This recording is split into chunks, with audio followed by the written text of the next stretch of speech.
Hey guys, this is Joshua Sternberg from Sternberg Law Group coming at you from bright and sunny Los Angeles. I want to say hi to all my homeowners out there. If you're thinking about filing Chapter 13 bankruptcy, this is a great video for you. There's a lot to learn here. What we're going to be covering is one of the biggest classes in Chapter 13 bankruptcy, or all bankruptcies for that matter, and that's Class 5, which is considered general unsecured debt.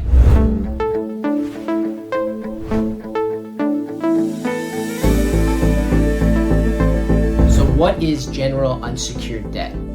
General unsecured debt is any type of debt that you may have that is, first of all, not priority. So it's not owed to, for example, the IRS. It's not secured, which means it's not tied to any property. The most common types of secured debt is mortgage, because mortgage debt is secured against your home. Auto loans, because auto loans are secured against your auto.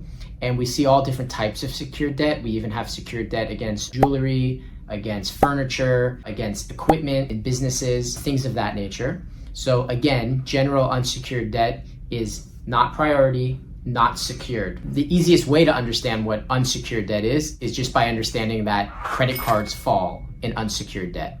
So if you have a $5,000 balance with American Express credit card, that is considered unsecured debt. If and when you file Chapter 13 bankruptcy, all of your debt has to be included, okay? You can't pick and choose which debts you want to include. So when you file bankruptcy, in this example, we're gonna say that you have $50,000 of unsecured debt. If you have $50,000 of unsecured debt, i.e. $50,000 in credit card debt, we have to determine how that debt is going to be treated. When I say how it's going to be treated, what I'm really saying is if you're going to pay back that debt or not pay back that debt. Now, let's start with what paying back debt looks like in a Chapter 13. In a Chapter 13, if you're paying back unsecured debt, again, we're only talking about unsecured debt, you're going to be paying it back on a percentage basis.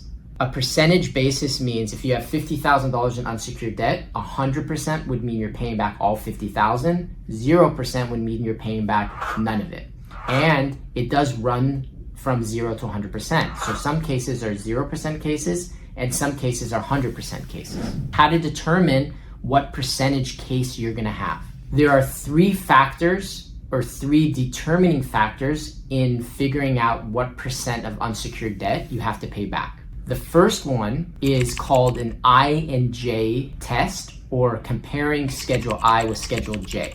Now, what is Schedule I and what is Schedule J? Schedule I is your income. Schedule J is your expenses. Okay, so very easy. If your income is $5,000 a month net, so your take-home income is $5,000 a month, and your allowable expenses, we'll talk about allowable in a second, is $4,000 a month, you have $1,000 of what's considered disposable income. So again, $5,000 net, $4,000 allowable expenses.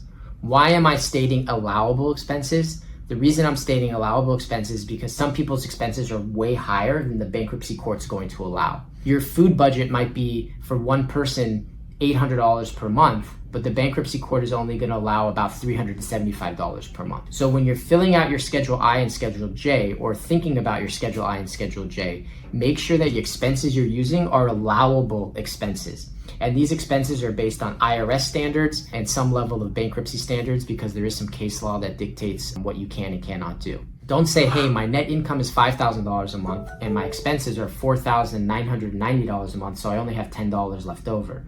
Don't say that unless that $4,990 per month of expenses are allowable expenses. So Schedule I and Schedule J will dictate how much money you have left over every month. That amount of money is supposed to be, or has to be, contributed to your Chapter 13 payment plan.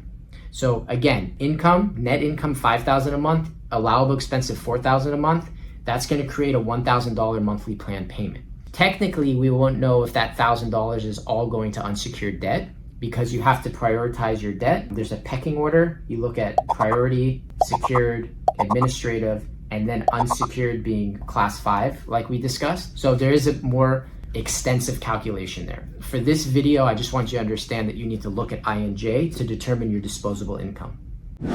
The second test you have to look at is called a test. It's called the Chapter 13 means test. So the Chapter 13 means test is a multi-page test which takes your income and your expenses and then kicks out a number of what's left over. That number that's left over is how much you should be paying or contributing to your unsecured debt each month. The means test is complex. It's not something that you should listen to a YouTube video and do. That's something that you need to do with an attorney. But again, you should understand if you're talking to an attorney or researching that you're looking heavily at income, heavily at allowable expenses. I can do another video about expenses, which you can find. I'll just call it Chapter 13 expenses. And then if you search my channel, you'll see Chapter 13 expenses. The third test that you have to look at is called a best efforts analysis. Now, what's a best efforts analysis? I'm going to try to make it really simple. A best efforts analysis is saying this: if you have too much stuff, if you have too many assets, if you have too much money, we're going to make you pay back a lot of your credit card debt or a high percentage of your credit card debt. So if you have $100,000 or $50,000, remember, I'm just making these numbers up. Everybody's situation is different. But if you have $100,000 in the bank and you have $50,000 in credit card debt, I promise you that you're paying a very high percentage, probably 100% of your credit card debt back.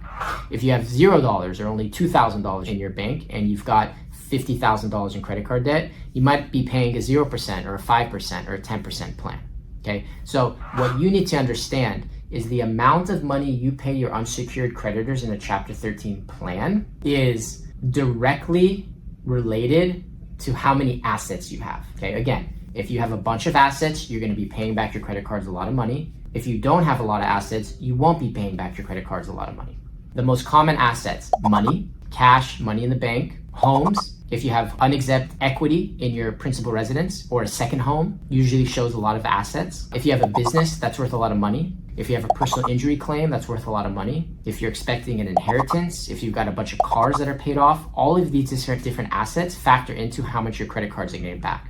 Think it like this: if your credit cards get nothing, but you have a lot, that doesn't seem very fair, right? Not very equitable. But if your credit cards are getting nothing and you really have nothing, you're really just back to ground zero and you're starting to build, it makes more sense for them to get very little or nothing.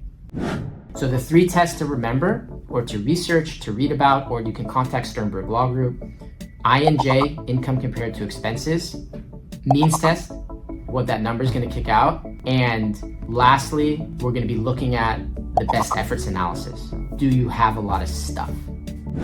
We certainly hope that's helpful. If you have any questions, contact sternberglawgroup.com, call us. You can ask questions below or subscribe to our channel, okay? Again, my name is Josh Sternberg from Sternberg Law Group. Thank you so much for your time.